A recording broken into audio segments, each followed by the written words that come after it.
Well, good morning, everyone. Thomas Montgomery here. It's my pleasure to be with you this morning, as we are most mornings at 8 o'clock Central. We talk about strategies, tips, techniques, share success stories. We're here to support each of you. As a 501c3 nonprofit organization, we're focused on building financial literacy and increasing access to capital. We're so excited that we have our first cohort starting today through the free entrepreneurship funding program. If the word cohort isn't familiar to you, it means a group. So we're starting to set up these workshops, and the workshops are composed of 4 topics once a week for 4 weeks, as you see here. We are reaching out to each of you who are distribution partners and asking if you'll consider collaborating with us so we can set up a workshop with you. Or workshops could be singular or plural. As we've talked about on our other trainings, our best practice of doing this is working with key influencers, churches, chambers, tax preparers, accountants, others that have a sphere of influence of entrepreneurs. Then you and I can facilitate the program, and the host can bring the butts in the seats. But my point today is our first cohort, our first group is starting today. Our session is at 1:30 Central. We had almost 4,000 people register for it, so it's exciting. So if any of you need help in setting up these workshops to help people and to create a funnel for yourself, let us know. But today is our inaugural day of the first time of teaching this new curriculum. Now, that is not our topic today, but it does fit in nicely. Our topic today, and I hope it doesn't seem offensive because it's meant to be kind-hearted, but our topic today is how to help broke people. And I know it's not probably you, but you've probably seen someone or been around someone that's broke. Now, there's people that's broke that work a job and make a decent income, but they spend everything that they make just because life is kind of expensive. And there are some people that aren't gainfully employed, but we're not judging or defining why they're broke. It's just they're not doing well financially. And so one element of the grant that we received with the entrepreneurship funding program, that's why this is free, because the grant is to address financial literacy and really what you'd almost call economic empowerment. So if you have any questions, comments, concerns as we go along, just type them into the Q&A question and answer box. It's like a chat box of Zoom. So let's start with a couple of facts, and then we'll talk about some solutions to this. But most people have jobs, and even though they have jobs, most have little in savings. Some jobs have 401ks or retirement programs. However, if you look at the amount of savings that's accumulated, it's often woefully little. And I know from doing so many financial analysis of clients that we're working with, most people just don't have much. And so, what can you and I do to teach them, to empower them to be more fortunate? Well, part of the issue, it's not the individual's fault that they're broke. I used to be a public school teacher, taught high school at the high school level, and then I went on to teach at the collegiate level. But what I believe is that in general, our society wants to teach people how to get a job. I'll give you an example, real example. So my youngest son, he started his freshman year of high school. He has already started his own business. It's online. It's successful. He's 14 and he's running a business. Now, it's not big money or anything, but it's somewhere between a hobby and a small business for him. But his school requires him, and it happens to be in his 8th period, final period of the day, to take a course on employment skills. So they're like working on developing a resume. So what's my point? Our society doesn't teach people to be entrepreneurs, not a very good job of it, at least. Our society, everywhere from our school system on down, teaches you how to get a job. Well, the chances that someone is going to create financial freedom or even wealth, and then this is not about get rich quick. Oh, we've got the next thing next to winning the lottery. It's nothing about that, but just it's getting off of being broke, where we have adequate emergency savings. So we have liquidity to take care of unexpected expenses so we can save for retirement. So, what we're going to talk about today is what I think you and I should be out teaching and preaching, which is that entrepreneurialism is probably, except I spelled it wrong. Entrepreneurialism is the most probable way to create wealth. Now, we still have a significant problem with that because people say, oh, yeah, I want to own my own business. Sure, I want to own my own business. But most people approach owning their own business very informally, and the probability of success is frankly very low if we treat it passively. And that's exactly why we started offering this entrepreneurship funding program, because a lot of people don't know what you and I know, that if you're going to own a business, you really should have a business plan. Not just because academics tell you that it's important, but why would someone want to have a business plan? Well, it forces the business owner to think about who they are and what they do, what services they offer, what are their sources of revenue, what would their expenses be, starting to put together financial projections. So for any of you, for example, we have 317 of you on this morning. Many of you, most of you are our distribution partners, which we're thankful for. You're either affiliates or white label partners now. But how many of you have stopped to create a business plan for what we're doing together? Because is it necessary? No. Is it helpful? Is it more likely that you'll be successful if you stop just doing and pause for a moment and think and plan? Absolutely. So, and we're going to talk a little bit more about that in a moment. Then we teach in the second week that if you want to have a business to protect your personal assets that seems more credible, that is more fundable in case you want loans or financing, we should really have a business entity. We shouldn't just operate as a sole proprietorship. And there's LLCs and C corps and S corps. And yesterday we were talking about nonprofits and 501c3s. So there's different types of entity structures, but we probably should have one. And then once we form the entity, then we need to get our EIN, and then we need to open our bank account. That's what creates kind of the foundation of a real business. And a lot of people are not doing this well. Most interestingly, I see a lot of people that jump right to their EIN. Oh, yeah, I've got an EIN. They'll say it like they're really proud. Oh, yeah, I've got an EIN. Well, I mean, anyone could get an EIN. It's free and easy. You go to the IRS website. But your EIN shouldn't be your first step, should it? First, we need a good address to build everything around. Then we file with the Secretary of State. Then we get our EIN. Then we get our bank account. Thirdly, just because we have a business, it doesn't mean that it's credible. And so there are things that we need to do to make the business credible. And that's what we teach in week 3 that addresses what we call the 3 C's: credit, capacity, collateral.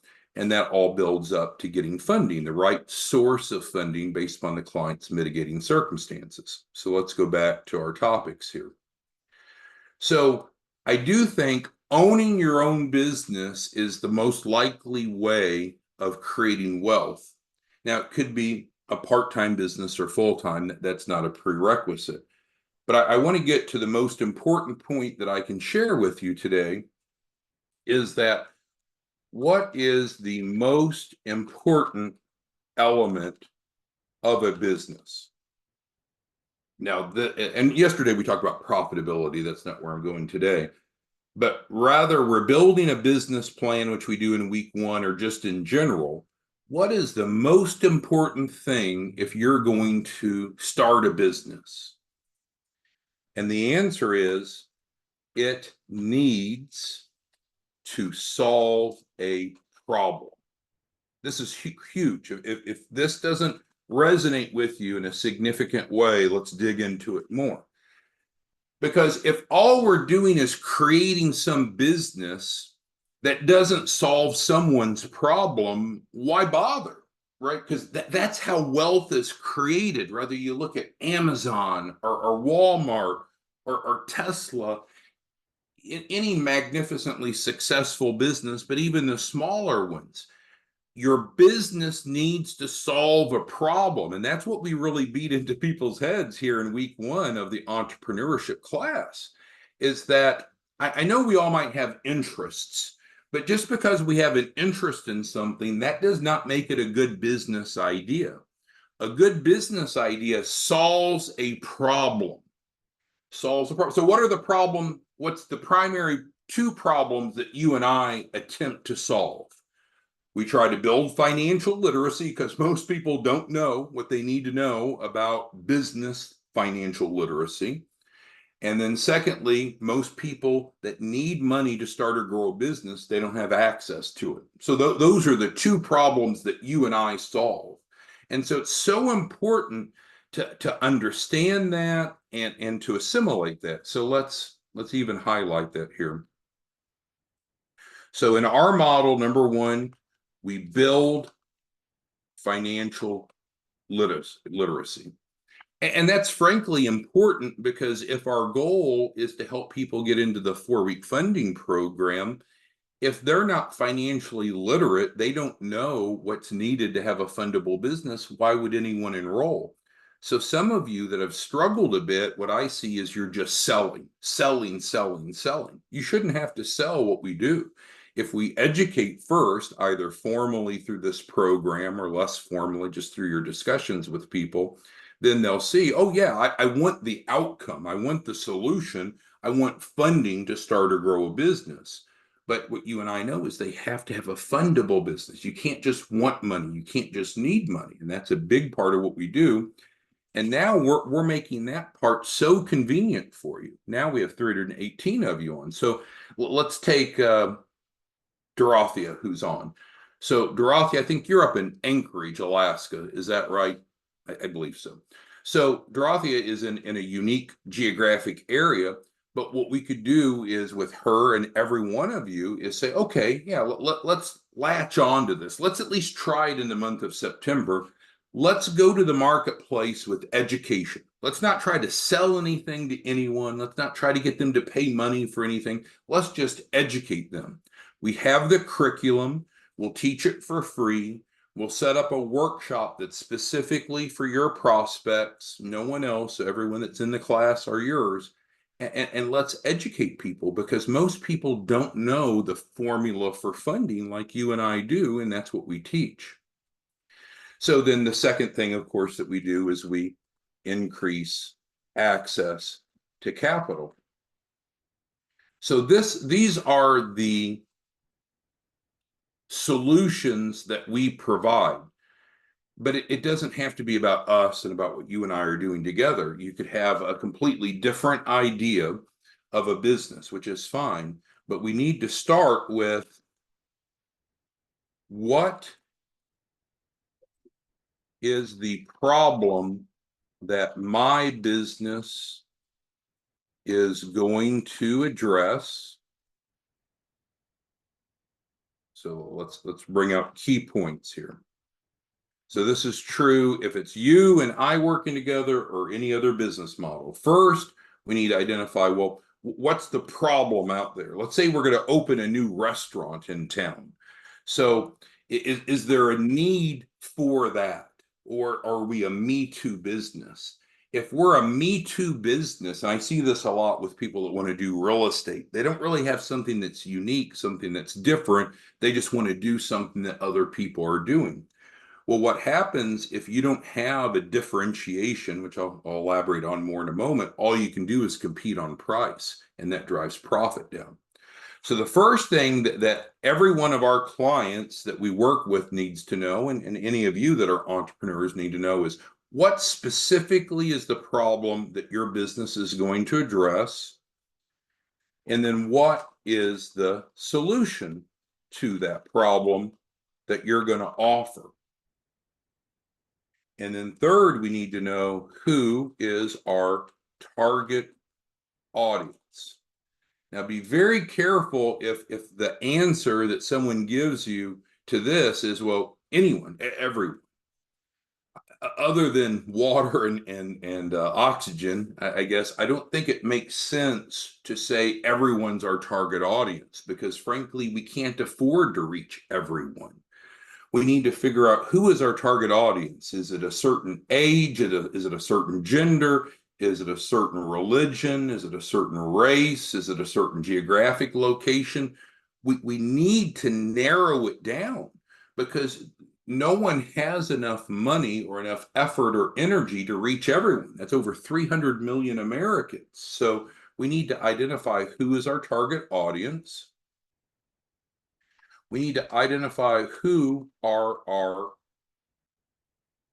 competitors.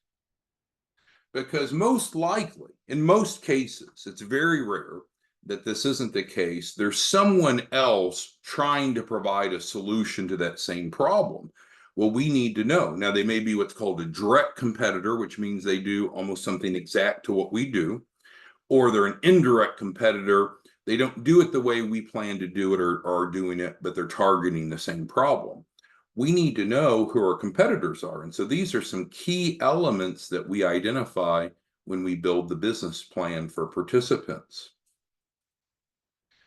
So with that being said, if we can come up with a problem that needs to be solved and a solution to that problem, now we're on the right track. And so when we talk about how to help broke people, we need to help them think properly, because individuals can start businesses without initial capital. So for example, we recently have removed the barrier for people to be a white label partner. So anyone can start as a white label partner with no upfront cost. And so sometimes when we develop a business, we'll have multiple revenue streams. And so that's okay, because let's say that we have Selena, who's on the line here. Let's say Selena really has an interest in buying real estate. And this is complete fictional. This is not Selena's plan or his limitations. But let's say Selena really doesn't have any money to buy real estate. So it's hard to go buy capital. It's hard to go start capital intensive businesses if you are broke. So what we're finding is a lot of our clients that are coming to us, they're in a difficult position. So they don't have, for instance, the money to be able to contribute to buy real estate. So what they can do is they now can become a white label partner at no cost, and then start generating a new revenue stream. Now, white label partners isn't get rich quick, but you're looking at right around $11,000 per person that you refer in. And that's $1,000 up front, and then normally it's 10% on the back end. So this isn't get rich quick, but a lot of people aren't like you. You know, for the average person, if they made an extra 11,000 a month, it would make a difference, let alone what you and I can do. If we're not helping at least one person a week, we're weak, W-E-A-K, at what we're doing. And if we fall into this mindset of let's start by building financial literacy, we can go educate groups of people, 10 people, 20 people, 30 people. We have a class today of over 1,000 people that have said, yes, I want to learn more about how to have a fundable business. Well, we can start by educating people for free. They realize now they're educated. Now they realize, oh, I need to have a fundable business to pursue my dreams. And many of them can enroll in the 4-week funding program. Some of them have financial constraints, so they can always start as a white label partner, start generating some extra income until their business can monetize itself. Because what do we know about getting loans and getting funding? Number one, you don't have to have a cash flowing business. In other words, we can be pre-revenue, but a lender would rather see a business have some deposits coming in. So it's operating, it's a proof of concept. So that helps the funding. And then secondly, many lenders like to see at least 5 to 7 deposits a month, just so we're not too reliant on one customer or 1 or 2 deposits. So you and I have the ticket to help anyone that's broke, because there's some basic concepts that we've talked about. But now that we're allowing people to enroll as a white label partner with no upfront cost, we can get them plugged in and open for business, if you will, within 24 hours. Now they have money coming in. They're not working for someone else. They own their own business. And then this can be the leapfrog that takes them to pursue whatever their dreams are. So the point that I wanted to make today is that if you run into anyone that's financially challenged, ask them, hey, have you thought about owning your own business? And then you can delve a little bit deeper. Okay, if you're thinking about owning your own business, Harold or Herman or Jeanette or Jeff, what's the problem that you're going to solve? And then how do you solve that problem?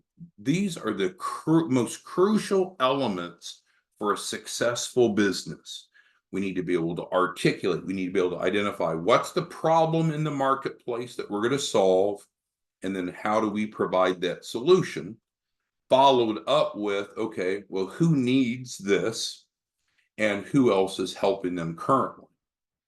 So when we build business plans for clients, these are some key elements that we focus on. And in fact, today on week 1, for those of you that registered, that's part of what we'll be discussing today. So who has questions about the difference between the traditional mindset and that you and I have? You and I are entrepreneurs. We love to solve problems. The bigger the problem that we solve, the more money that we can make. So if all we had was a better solution to walking a dog, I don't know, I'm trying to think of something that seems simple, a better leash. Well, sure, maybe people would like to have a better dog leash, but that's what, a $5-10 transaction, maybe $20 if it's an expensive leash. What you and I are doing are with hundreds of thousands or $1 million of problems. There's people that need money to start or grow a business. That's their problem that you and I can solve. And it starts with education. All right, so Ellie has a question or comment. Can we piggyback off of other workshops? Well, we can, but what I'd recommend is let's schedule a call. Any of you that want to get involved with the financial literacy side, it doesn't cost you anything, and the participants don't pay anything. So there's no strings attached. It's essentially us taking, so we have our bread and butter, right? Our bread and butter is the 4-week funding program. This is where the clients will normally pay you $2,000 to enroll. You can make that price lower or higher. And then our team, we act as your back office, and we go through what has similar topics to over here, but now there's a bunch of deliverables. So for example, we're providing the software, the same software that we used at the SBA to build the business plan. We're helping them get seed capital here. That's part of week 1. In week 2, we're actually providing them an address. In week 2, we're actually providing the filing of the entity with the Secretary of State. Our grant pays for that. We're actually transferring collateral. We're giving every participant $10,000. So if you're stuck trying to figure out what's the difference between the educational curriculum and the fee-based program, it's here we're teaching the concepts. Here we're implementing what we've taught, and we're providing a lot of resources. Now, if you're a white label partner, you get to pick what you want to charge participants to go through the 4-week funding program. Most of you are choosing $2,000, and we're doing a 50-50 split. You get $1,000 for having generated the client, and then we make $1,000 because we're doing all the work. you might say, well, that sounds great. And obviously 11,000 per person is not a bad income, but where do I find these people? That's the point I'm trying to lay out here, is that through our nonprofit, we can develop a massive lead flow by focusing on the free educational curriculum. And our experience so far, when we beta tested this, we have our first official class starting today, this afternoon at 1:30 Central. But as we beta tested this, we were recognizing a 91% conversion rate. So in other words, if we can work together and find people to educate, most often through churches, chambers, key influencers, typically, let's just say 9 out of 10 of the people that go through this will turn around and enroll with you here. So that the numbers are very favorable. And then going back to the point that we made earlier, if we have someone that's struggling financially, now they can become a white label partner for free, and we can do this same thing with them, help them facilitate financial literacy education. And statistically, 90% of the people that go through the education will enroll. And when they enroll, that's generating what? It's generating around $11,000 for the white label partner. Not get rich quick, nothing crazy. But if we start doing groups of people, we can really see that grow. All right, so let's go back to Ellie's comments. So as far as the education, I would just recommend let's get together, Ellie, and everyone that wants to facilitate these educational workshops. Again, it doesn't cost you anything, doesn't cost the participants, but it's a great way to develop a funnel. Offer something free that creates trust and relevance, and then we have a 9 out of 10 chance that they're going to turn around and enroll in our 4-week funding program. And of course, if you need to talk to us, give us a call, 903-200-8781, and we can talk specifics. But that's what I wanted to share with you today. If you run into anyone that's kind of down on their luck, offer them the wisdom that you have of, hey, you don't have to be stuck in that uncomfortable position. What you want to do is try to find a problem that you can solve, because that's the backbone of entrepreneurialism. And if that person doesn't have a problem identified or the ability to provide a solution, ask them if they would like to be a white label partner. That way they can do the same thing that you and I are doing, which fulfills our mission from helping more people, educating more people, and providing access to capital to more people. All right, so with that being said, I wanted to close on that. Yesterday, we talked about our new credit program that is through a new grant. And we had several of you contact us yesterday wanting to set up a 501c3 for yourself to really lead with the education, and we can certainly facilitate that. It would really be much the same. Just if you wanted a nonprofit, we build the business plan around the nonprofit angle. And then, of course, when we're setting up the entity, it would be different. But thank you for your time. We'll see you back tomorrow morning. Let us know what we can do to help you reach your economic goals for September. And we'll see you in the morning. Thanks, everyone. Bye-bye.